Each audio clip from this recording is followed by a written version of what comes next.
Hi everyone, I'm Daniela, and today I'm going to share my own story about my mother-in-law. Luckily, I didn't have to deal with my awful mother-in-law, Lily, for long.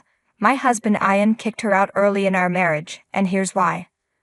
I met Ian in college since we were studying the same subject. He was very shy and didn't talk to many people, but we bonded over our love for music and started dating quickly. We fell in love fast.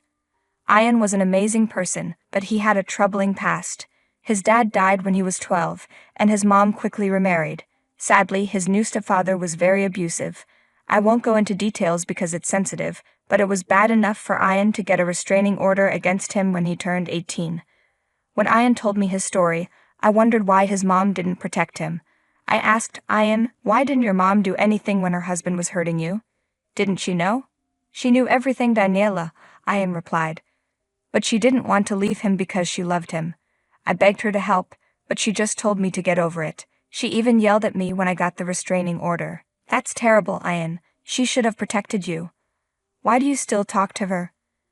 "I barely talk to her," Ian said. "I told her I'd support her if she left her husband, but until then, I keep my distance." I admired Ian even more after hearing his story. He worked hard to support himself through college, since there was no college fund for him. He was a great student and got a good job right after graduation. I also had a good job, so we got engaged early, but it took a long time to get married because of Lily. After Ian got his job, Lily suddenly decided to leave her husband, claiming it was because of Ian. She manipulated him into taking care of her financially. I warned Ian that his mom was playing with his emotions. "Ian, I don't like how your mom is handling this. She's making it seem like it's all your fault." "What can I do, Daniela? It's true that she had to leave him because of me. Now that she's choosing me, it's my duty to look after her. I understand you want to care for your mom, but she's trying to control you emotionally," I told him. But it was hard to make Ian see that his mom wasn't really choosing him. She just knew he could support her now. There was another problem with Lily. She hated me. She would say things like, "Just because Ian's marrying you doesn't mean you'll have him all to yourself. He's my son first and your husband later." I replied, "It's funny you say that, Lily. I don't remember you ever putting your son first, and I don't mind if he looks after you. We're both his family. Don't try to be clever, Daniela. I can throw you out of Ian's life if I want to. I know you make less money than him, so it's clear you're marrying my son for money," she said. "I'll prove it to him and make him leave you. Then I'll have all his attention and money, and you won't get anything," Lily threatened. I knew she wasn't going to be a good mother-in-law. She wasn't even a good mom. But her twisted thinking really shocked me. It was clear she didn't want Ian to spend money on anyone but her. Ian was already giving her a lot, so I didn't understand why she wanted more. That would become important later. Fast forward a year, and Ian and I finally got married. I was so happy to marry the man of my dreams. We were all set to move into the house I had inherited from my parents, but my joy only lasted a week. Just a week after we moved in, Lily showed up with all her stuff. She walked in like she owned the place and started choosing a room. I watched in confusion and asked, "What are you doing, Lily? Why did you bring all your things?" "Are you dumb or something, Daniela? This is my son's house now, so I'll be staying here too," she replied. "What are you talking about? You can't just walk in and demand to live here." "Listen to me, you little," she snapped. "This is my son's place, and I know he pays most of the bills, so I have every right to live here too. I warned you that I could kick you out of my son's life if I wanted to. This is just the beginning, Daniela. If you think you can throw me out, I'd like to see you try." I was stunned by Lily's nerve. I couldn't believe how confident she was. I decided to talk to Ian about it since I wasn't going to entertain Lily's outrageous demands. To my surprise, Ian already knew she was moving in. He begged me to let her stay until he figured out what to do. He didn't want his mom on the street and reminded me of his duty to her. I was really angry, but I gave him time to sort things out. Nothing could have prepared me for what happened next. Just a week after Lily moved in, I saw her invite someone over. From their conversation, I realized this woman was an interior designer. I didn't stop them because I had already had several fights with Lily and knew how nasty she could get. So I decided to deal with the problem if it actually became one.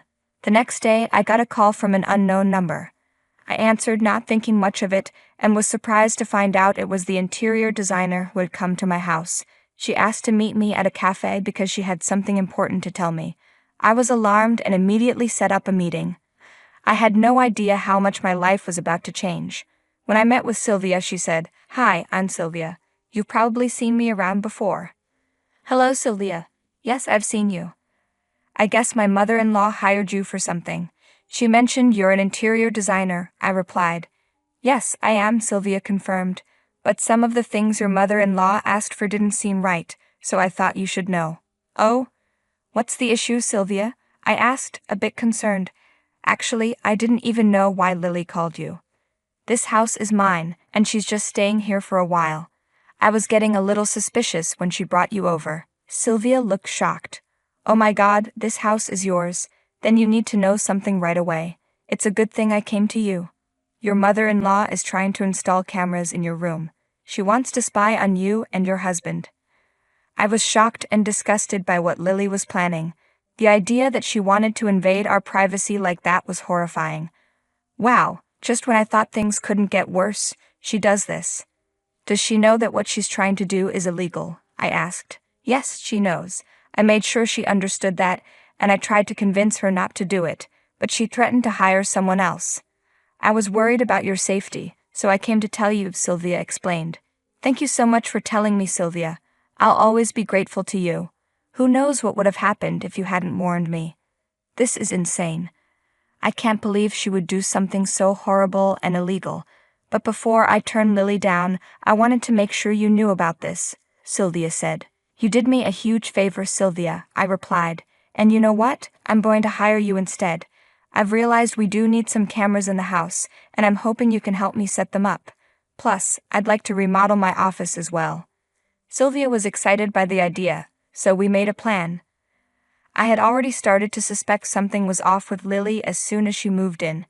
Yan and I had been away from the house for long periods, and I noticed someone else had been in the house besides Lily. I even found some strange clothes in the dryer that didn't belong to us. That's why I decided to install cameras in the house, especially near Lily's room. I wasn't going to put them in her room because that would be wrong and illegal. Sylvia and I carried out our plan perfectly. She didn't reject Lily's request but promised to bring the best cameras. In the meantime, Sylvia secretly set up cameras in our house while Lily was out shopping. Sylvia is a pro and hid the cameras well. Afterward, I told Ayan about the cameras. "Ayan, I need to tell you something. I've installed some cameras in the house," I said. "What? Why? Is something going on?" Ayan asked, surprised. "Yes, Ayan. Do you remember the weird clothes I found in the dryer? There's been other strange stuff happening. I think someone else is staying in our house." "Oh my God, that's insane," Ayan exclaimed. "Yes, and all the signs point to your mother. Look, I know you trust her, but you need to wake up. She's not who you think she is," I said. Ayan started to defend Lily and got mad at me, but I reminded him of her awful behavior, which quickly shut him up. We talked about a lot of things, but I didn't mention what Lily tried to do with Sylvia. I wanted Ayan to realize on his own that something suspicious was happening. Once he agreed with me about the cameras, I could see my plan coming together. I also made sure Ayan understood that we couldn't tell Lily about the cameras yet. He agreed and promised not to say anything. The next day, Ayan and I went to work as usual. We both had direct access to the cameras in the house, but we were busy all day and didn't have time to check the footage. However, when we got home, we sat down together and watched what had happened throughout the day. You wouldn't believe what we found. Lily was having Ayan's abusive stepfather over when we weren't home. This awful man was using our resources and staying with Lily, even though we had a restraining order against him. Ayan was horrified by what Lily had done. He was furious and ready to take drastic action. I had never seen Ayan so angry before. Before I could ask what to do, he yelled for Lily to come into our room. When she saw us watching the CCTV footage, she turned pale. "Ayan, what's going on? Why did you call me?" Lily asked, clearly nervous.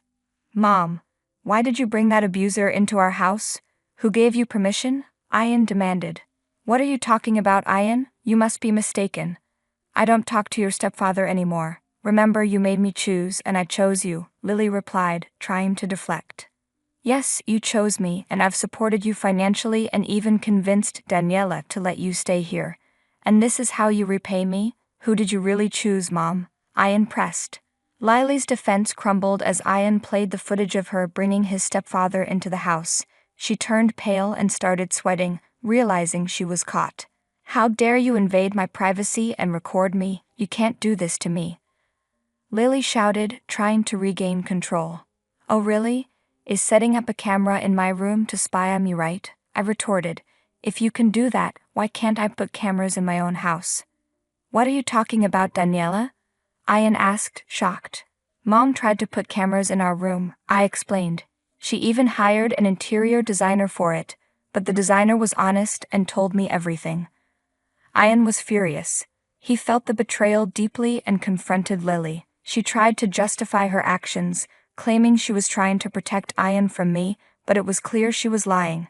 How dare you accuse Daniela like that?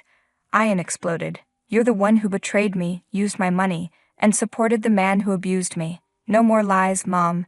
Get out of my house. I never want to see you again. Lily begged and cried, clinging to Ian's legs, but he was resolute. He packed her bags and threw them outside, telling her to leave. When she refused, Ian threatened to call the cops, and she finally left. That night, I comforted Ian as he dealt with the trauma of his mother's betrayal. The next day, we reported his stepfather to the police for breaking the restraining order and had all the locks in our house changed, thanks to Sylvia's help. Lily kept calling, begging for forgiveness, but we blocked her. She had no money and nowhere to go after her husband was arrested. She tried showing up at our house multiple times, but we always threatened to call the police. Eventually, Lily left town, and we haven't heard from her since.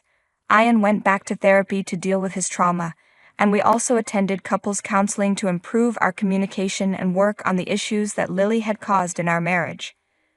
Now we're doing much better and living a good life, while Lily is somewhere else, hopefully learning her lesson.